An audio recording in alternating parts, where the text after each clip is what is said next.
Caleb Plant, IBF super middleweight champion of the world. You are wrapping up camp for what I believe will be the most important fight of your life. Do you agree with that? Yeah, this is the biggest fight thus far in my career, and but I'm locked in. I've had a great camp. Everybody's on one accord, and we're just looking to finish out camp and let that bell ring. What have you been working on in particular in this camp for Canelo? Nothing too particular. I mean, we have a game plan in mind and what we need to do, but boxing, like life, sometimes you plan for one thing and it don't work out like that. So we know we can make adjustments on the fly, and I'm able to do a lot of things in the ring. So whatever is necessary or needs to be done, I can pull that tool out and make it happen. What is the initial game plan? To win. I heard from a friend, former world champion Wayne McCullough, the Pocket Rocket, that you were in his gym and working on a little bit of grappling, perhaps in anticipation of inside fighting. Is that true, or are you thinking of maybe you're going to have to tie up? What was going on with that? Just always looking to add to our game and sharpen things up. And, he's been around for a long time, and he's got a lot of game that he can share. And we have a lot of respect for him in this camp. And so we just thought it'd be cool to go over to his gym and work on a couple of things, and we had a good time. You think you're going to have to fight on the inside? I mean, in 12 rounds fights, at some point the gap closes, so we're prepared to fight on the inside, the outside. Again, I can fight on my front foot, my back foot. I can string together combinations. I can pot shot. I can do a lot of things in the ring. So whatever is necessary, like I said, we'll be prepared.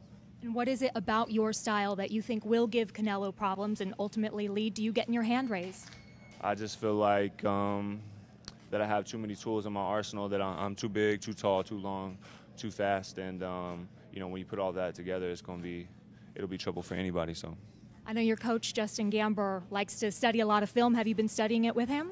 Yeah, we've been studying film, some Canelo fights, but really just film in general. And like I said, just always looking to sharpen our tools and keep adding to our game. So. We had talked about in the past that some people have broken the Canelo code or cracked it. Mayweather, perhaps Erislandy Lara, Gennady Golovkin. Have you watched any of those fights and taken anything from them?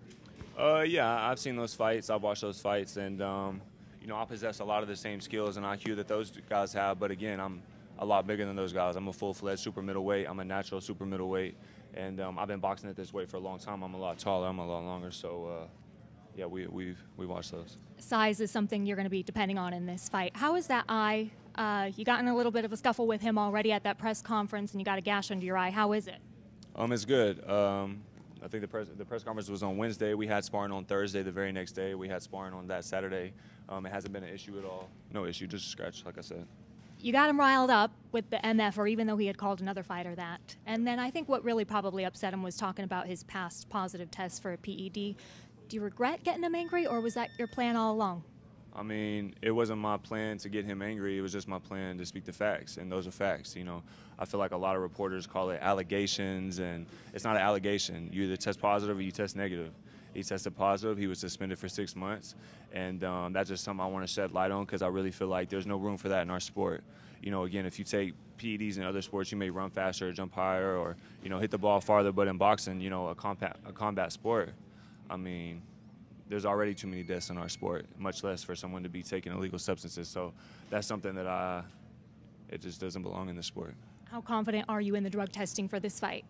I'm choosing to be confident in it. I can't. Those things are out of my reach and out of my control. I can only focus on what I control, and that's my effort, that's my training, and that's my team. So that's what I'm focused on. And if anything comes about, I have faith that things will come to light. So. Last question, how do you plan to defeat Canelo on November 6th? By any means necessary. Thank you. Best of luck.